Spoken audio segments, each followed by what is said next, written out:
Assalamualaikum warahmatullahi wabarakatuh. Apa kabar sobat-sobat semuanya? Oke, mari kita lanjutkan saja ceritanya. Tapi seperti biasa, bantu dulu tekan tombol like dan berkomentar juga Tuan dan Nona. Terima kasih sesudah dan sebelumnya. Bab 897 bahaya tersembunyi terbesar ini jelas bukan kekhawatiran Chu Chen yang tidak berdasar. Dia punya banyak alasan untuk percaya bahwa dua jiwa yang berbaring diam di batu tulis Dewa Merah dan batu tulis umum di Cangkang Cangtian pasti lebih kuat daripada leluhur tak dikenal dari desa Zujia. Hanya saja mereka kekurangan semacam kesempatan. Jadi jiwa mereka tidak terbangun. Atau mungkin mereka sudah terbangun, tetapi hanya menunggu tubuh fisik mereka. Chu Chen tidak bisa menahan diri untuk tidak menggigil. Bukankah ini sama saja dengan memiliki dua bom waktu di samping Anda? Itu terlalu berbahaya. Chu Chen langsung mengeluarkan dua lempengan batu dari cangkang Cangtian dan meletakkannya di atas panggung batu halus. Dua senior, mari kita jujur. Jiwa Chu Chen menyelimuti mereka dan berkata dengan suara yang dalam, "Tubuh seperti apa yang kalian butuhkan? Kalian bisa langsung memberitahuku. Jika ada yang cocok, aku pasti akan membantu. Namun, jika kalian ingin mengambil alih tubuh orang lain secara paksa, aku pasti akan berusaha sekuat tenaga untuk menghentikannya." Tidak ada jawaban dari kedua lempengan batu itu. Chu Chen tidak dapat menahan diri untuk mengatakan beberapa patah kata lagi. Namun tetap saja tidak mendapat respons dari lempengan batu itu. Mungkinkah Dewa Merah dan Jenderal Hengdou masih tidur? Chu Chen bergumam pada dirinya sendiri, lalu memasukkan dua batu hamil dewa ke dalam cangkang Cangtian lagi. Adapun legenda Dewa Merah, dia adalah orang kuat yang melindungi satu pihak, dan Jenderal Besar Hengdou adalah jenderal yang menjaga Gunung Serigala, berdiri tegak dan bangga.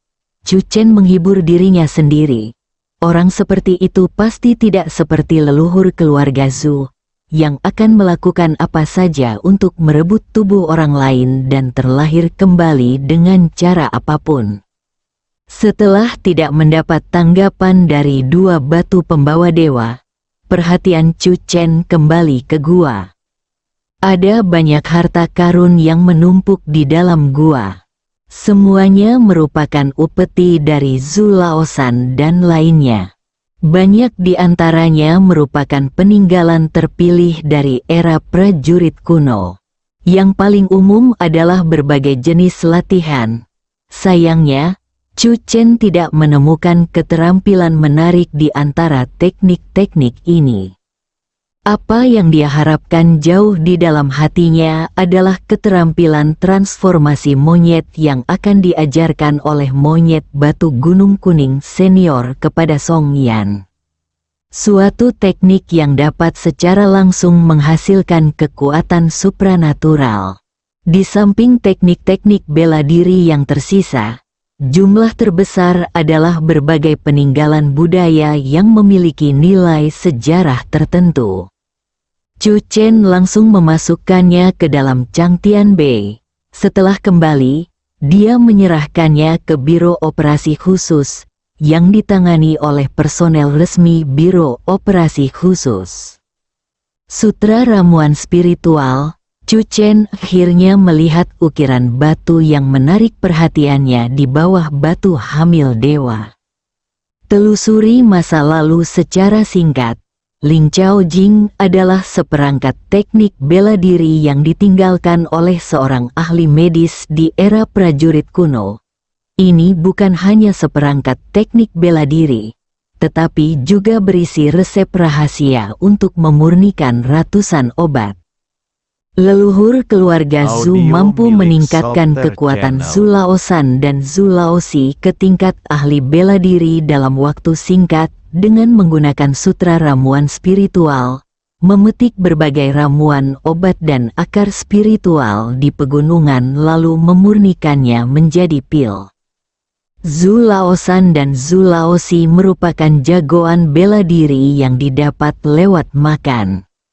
Sutra ramuan rohani adalah harta yang tak ternilai bagi guruku. Chu Chen teringat pada guru lembah pengobatan, Li Huakui.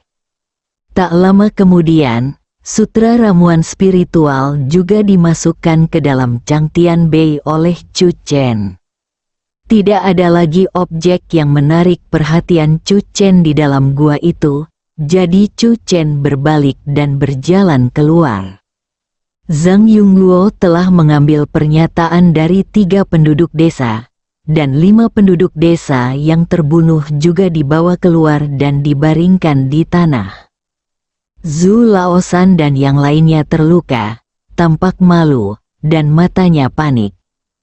Tentu saja, mereka sudah tahu identitas orang di hadapannya. Pahlawan terkenal Chu, tak heran bahkan leluhur pun jatuh ke tangannya. Namun saat mata mereka tertuju pada kelima orang penduduk desa yang telah tewas, leluhur dalam hati mereka langsung berubah menjadi iblis tua. Terima kasih, Tuan Chu, atas bantuanmu dan menyelamatkan kami tepat waktu, jadi kami tidak melakukan kesalahan besar. Zubin melihat Chu Chen keluar dan berbicara dengan keras. Chu Chen melirik Zubin dengan tatapan dingin.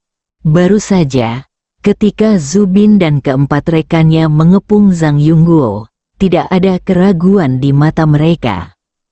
Chu Chen punya banyak alasan untuk percaya bahwa tangan mereka mungkin sudah ternoda darah.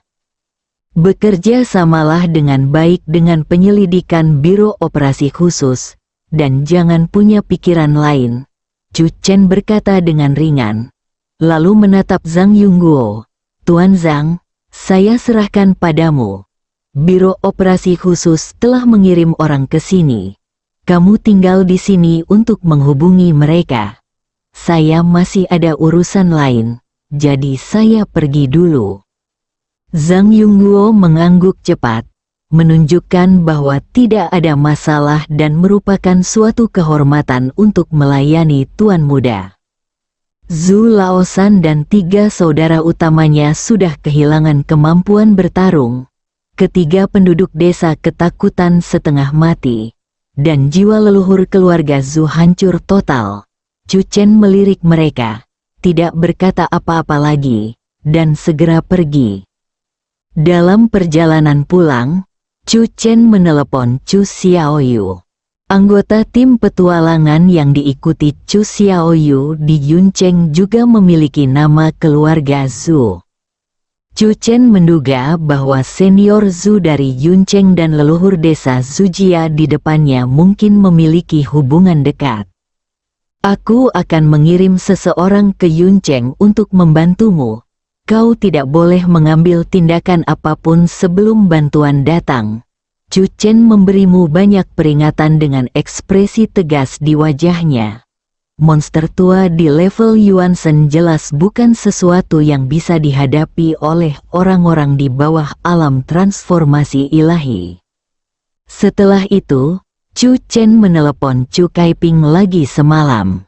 Peristiwa batu hamil dewa ini bukan hal yang kecil pentingnya. Tak lama kemudian, seluruh anggota Biro Operasi Khusus menerima pesan pada saat yang bersamaan. Pesan tersebut disertai dengan gambar lempengan batu dan secara singkat memperkenalkan karakteristik lempengan batu tersebut, serta memperingatkan semua anggota Biro Operasi Khusus bahwa jika mereka melihat lempengan batu seperti itu kapanpun dan dimanapun, mereka harus segera melaporkannya dan tidak bertindak sendiri. Banyak anggota Biro Operasi Khusus tercengang ketika pertama kali melihat berita itu, dan kemudian mereka merasakan keseriusan. Audio milik Sebuah Software lempengan Channel. batu. Di tengah malam, sebuah pengumuman dirilis untuk semua anggota Biro Operasi Khusus. Ini cukup untuk menggambarkan pentingnya prasasti batu misterius ini. Begitu langit cerah, Chu Chen menerima berita dari Chu Kaiping.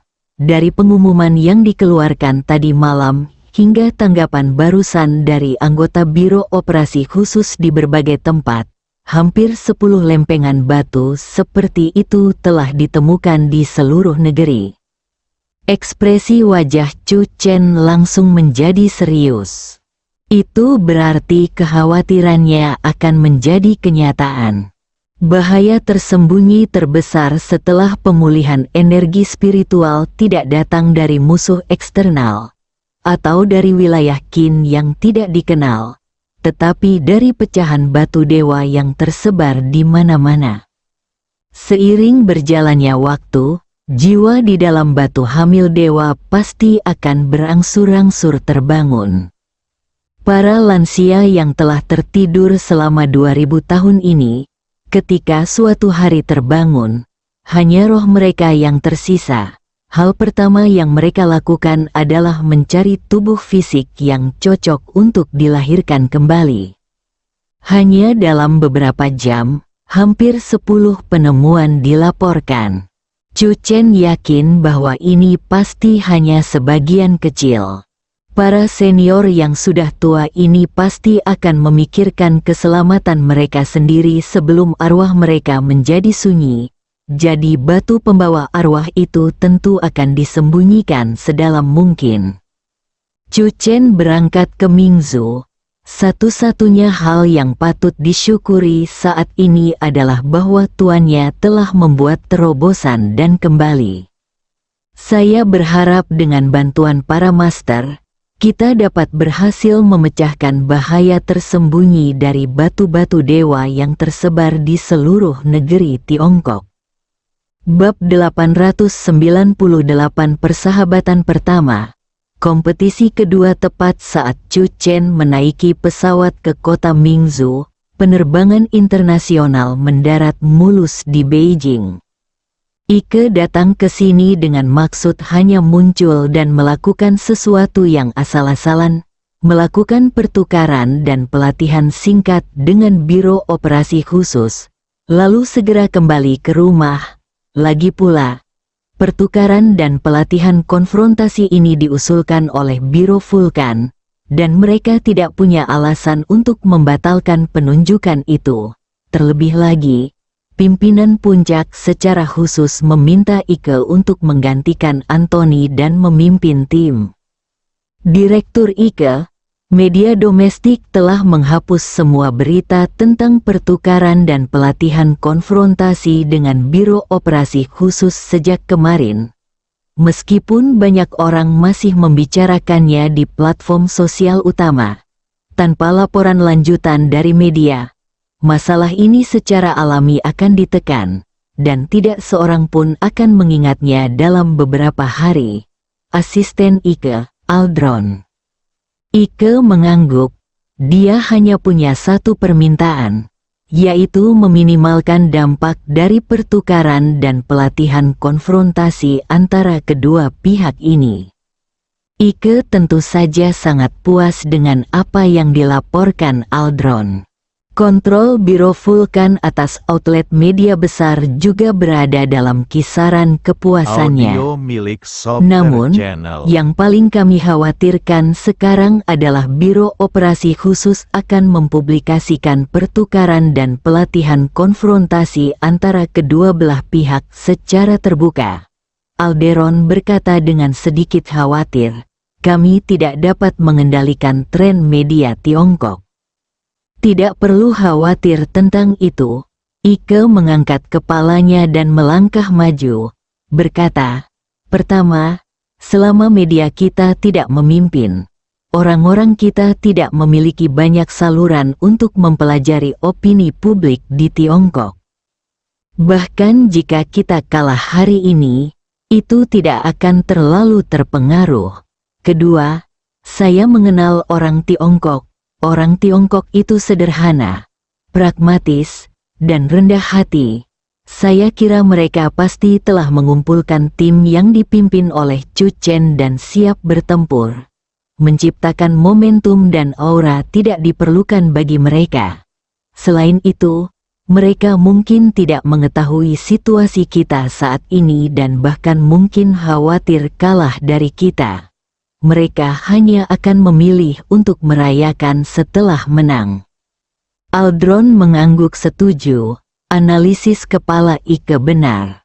Tim pertukaran dari Biro Vulkan ini, termasuk asisten dan staf logistik, hanya berjumlah lebih dari 20 orang. Kelompok seperti itu tampak tidak mencolok di bandara. Mereka juga sangat rendah hati dan melangkah keluar. Rencana Ike adalah pergi ke lokasi pertukaran yang disepakati dengan Biro Operasi Khusus sesegera mungkin. Setelah pelatihan pertukaran dan konfrontasi, mereka akan menginap di hotel selama 1 malam dan kembali ke rumah besok. Anggap saja ini sebagai perjalanan 1 hari ke Cina. Ketika tim berjalan melalui koridor panjang, tidak jauh di depan tampak sejumlah orang memegang spanduk bertuliskan, "Selamat datang di tim." Tiba-tiba, sebuah spanduk ditarik keluar. Menyambut hangat pasukan khusus andalan Biro Vulkan untuk datang ke Beijing guna berpartisipasi dalam pelatihan pertukaran dan konfrontasi antara kedua belah pihak.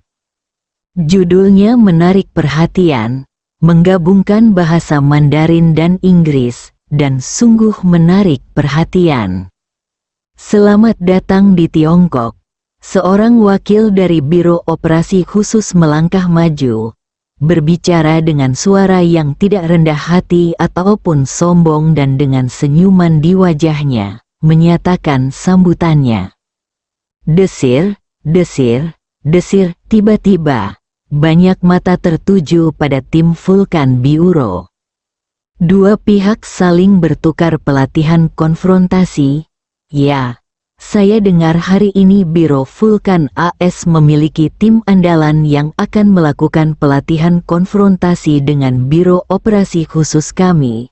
Saya ingin tahu apakah isi pelatihan konfrontasi akan dipublikasikan. Hal semacam ini mungkin dirahasiakan. Saya sangat berharap dapat melihat beberapa cuplikan konten spesifik dari pelatihan konfrontasi pertukaran. Baru saja, pejabat itu mengumumkan bahwa pelatihan pertukaran dan konfrontasi antara kedua belah pihak akan disiarkan langsung di platform paling terkenal di negara ini, dan slogan itu juga diteriakkan, persahabatan pertama, kompetisi kedua. Ike tercengang, pikirannya sedikit kacau. Dia tidak bisa memahami pemandangan di depannya.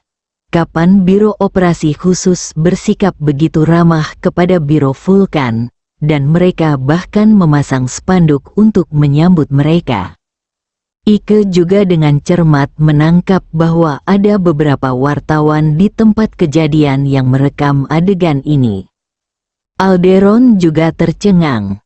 Bukankah direktur mengatakan bahwa orang Tiongkok rendah hati dan tidak menonjolkan diri? Tapi ini sama sekali tidak terlihat tidak menonjolkan diri. Seluruh bandara tahu bahwa tim Biro Vulkan mereka telah tiba dan akan melakukan pelatihan pertukaran dan konfrontasi 2 arah dengan Biro Operasi Khusus, reporter media, platform siaran langsung, kamera, dan lampu kilat menyilaukan matanya. Tim Biro Vulkan yang mendampingi tiba-tiba tampak kaku dan tampak sedikit bingung harus berbuat apa. Mereka semua adalah orang-orang wajib militer, dan meskipun mereka telah dipilih seelit mungkin, mereka tahu betul bahwa mustahil untuk bersaing dengan tim operasi khusus China yang sangat siap dalam situasi seperti itu. Sebelum berangkat, Direktur Ike juga memberitahu mereka dengan jelas bahwa misi mereka dalam perjalanan ini hanya sekadar mengikuti arus dan tampil sebentar di Tiongkok. Tapi aku tidak menyangka bahwa aku akan menjadi pusat perhatian begitu turun dari pesawat. Ada beberapa orang yang kakinya secara tidak sadar menjadi lemah. Ada perasaan bahwa nasibku suram. Wajah Ike tampak agak muram. Ia menyapa orang yang bertugas yang dikirim oleh Biro Operasi Khusus dengan senyum yang dipaksakan dan berjalan keluar dengan tergesa-gesa. Ada wartawan yang mengikuti seluruh proses. Dapat dilihat bahwa Biro Operasi Khusus sangat mementingkan pelatihan pertukaran dan konfrontasi antara kedua pihak ini. Ketika Kepala Biro Operasi Khusus mengatakan bahwa biro tersebut juga mencoba belajar dari Biro Vulkan kali ini, Ike menjadi semakin gila dan ingin mengumpat. Tetapi dia harus memaksakan senyum di wajahnya dan menanggapi kepala tersebut. Dalam perjalanan ke tempat pelatihan, Alderon memegang teleponnya dengan ekspresi muram. Direktur Ike, ruang siaran langsung resmi Biro Operasi Khusus sudah memiliki hampir 300.000 orang daring, dan ini adalah platform siaran langsung untuk seluruh dunia. Ike meraung dalam hatinya dan mengutuk semua leluhur Anthony. Semua ini disebabkan oleh Anthony, tetapi sekarang, ia diminta untuk mengisi lubang yang digali Anthony sendiri. Pada titik ini, bagaimana mungkin Ike tidak tahu bahwa Biro Operasi Khusus pasti menyadari situasi yang mereka hadapi, mengetahui bahwa prajurit genetik tingkat SS mereka telah dimusnahkan, dan bahwa basis penelitian dan pengembangan prajurit genetik mereka telah dihancurkan. Sekaranglah saatnya moral berada pada titik terendah, dan Biro Operasi Khusus memilih untuk terus maju dan menyerang tanpa ampun. Semakin banyak orang yang membanjiri ruang siaran langsung. Pertandingan latihan konfrontasi tingkat pasukan khusus semacam ini adalah sesuatu yang belum pernah dialami oleh orang biasa. Ketika netizen tiba-tiba mendengar bahwa akan ada siaran langsung, mereka menjadi heboh. Kita lihat saja, Alderon telah memperhatikan situasi di ruang siaran langsung. Dia adalah asisten Ike dan fasih dalam beberapa bahasa. Melihat suasana yang penuh kegembiraan dan suasana tahun baru di ruang siaran langsung, Alderon sedikit bingung. Mengapa mereka begitu gembira? Apakah mereka pikir Biro Operasi Khusus pasti akan menang? Ike pun tidak mengerti. Para petinggi Biro Operasi Khusus mungkin yakin, tetapi bagaimana orang awam bisa mengetahui situasinya? Ike tiba-tiba menemukan, dia sama sekali tidak mengerti orang Tiongkok. Orang China sangat sulit dimengerti. Ike mendongak, keadaan sudah sampai pada titik ini dan tidak ada yang bisa ia lakukan. Perjalanannya ke Cina awalnya untuk menambal lubang, tetapi ia ingin meminimalkan dampak lubang tersebut. Namun kini tampaknya lubang tersebut semakin membesar. Di tempat latihan, para prajurit Biro Operasi Khusus bersikap waspada dan penuh semangat. Yang membuat Ike sedikit kesal adalah wajah Biro Operasi Khusus, Chu Chen, orang terkuat yang diakui dunia di Biro Operasi Khusus, tidak ada di sana. Persahabatan adalah yang utama. Persaingan adalah yang kedua. Mohon beri kami arahan, Direktur Ike. Orang yang bertanggung jawab tersenyum. Tiongkok telah menetapkan formasi mereka dengan jelas. Dan itu bukanlah susunan pemain yang terkuat karena semua orang dapat melihat bahwa Master Chu tidak ada di sana. Namun di bawah gempuran media, Biro Vulkan telah mengirimkan semua pasukan elitnya kali ini, dan masing-masing dari mereka adalah jagoan perang istimewa. Faktanya, ketika netizen di ruang siaran langsung melihat situasi ini, mereka merasa sedikit gugup. Tanpa pahlawan Chu, Bisakah Biro Operasi Khusus mempertahankan tempat kejadian? Tetap tenang, jika kita tidak yakin, apakah ratusan ribu dari kita akan dapat menonton siaran langsung ini? Itu masuk akal, hahaha. Pelatihan pertukaran dan konfrontasi antara kedua belah pihak segera dimulai.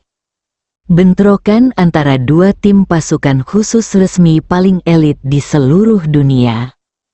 Menarik perhatian, netizen dari seluruh dunia memperhatikan, karena mereka semua berharap untuk menilai efektivitas tempur Biro Operasi Khusus dan Biro Vulkan melalui pertempuran ini.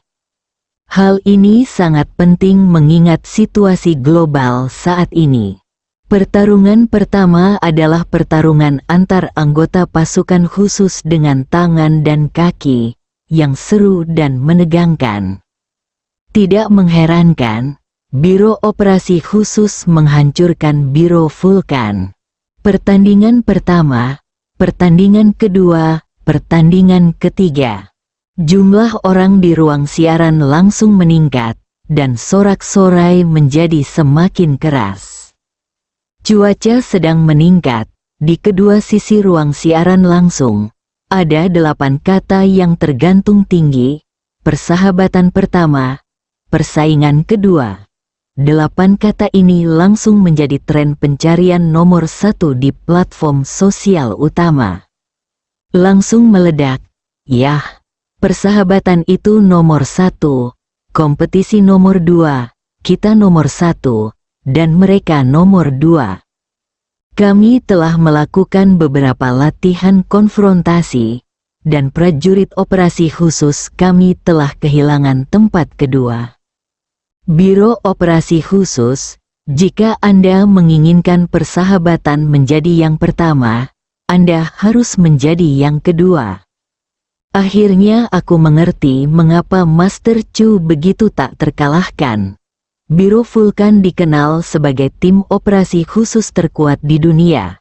Tetapi ketika Biro Operasi Khusus menyerahkan Master Chu, mereka tetap dipukuli dengan brutal. Ini menunjukkan bahwa kekuatan keseluruhan pasukan khusus kita jauh lebih unggul daripada mereka. Tetaplah bersikap rendah hati. Tetaplah bersikap rendah hati. Pada saat ini, Chu Chen telah tiba di pelabuhan Mingzhou. Chu Chen tentu saja memperhatikan pertukaran dan pelatihan konfrontasi yang sedang berlangsung antara kedua belah pihak. Setelah melihat bahwa Biro Vulkan terpukul keras selama seluruh proses, Chu Chen tidak dapat menahan tawa.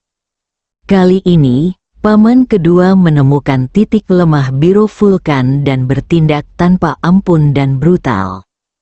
Chu Chen tentu saja senang mendengarnya. Di bidang khusus berskala global, kekuatan terkuat yang diakui banyak kekuatan adalah Vulkan Biuro. Kali ini, Biro Operasi Khusus akan berdiri di atas bahu para raksasa dan membuktikan kekuatannya kepada dunia. Chu Chen percaya bahwa di seluruh dunia, akan ada banyak orang yang disebut profesional yang akan terkejut setelah melihat pelatihan konfrontasi sepihak seperti itu. Dan kemudian sangat terkejut dengan kekuatan Biro Operasi Khusus Tiongkok. Chu Chen tersenyum dan melihat ke kejauhan. Sebuah kapal besar terlihat samar-samar di permukaan laut, bersambung.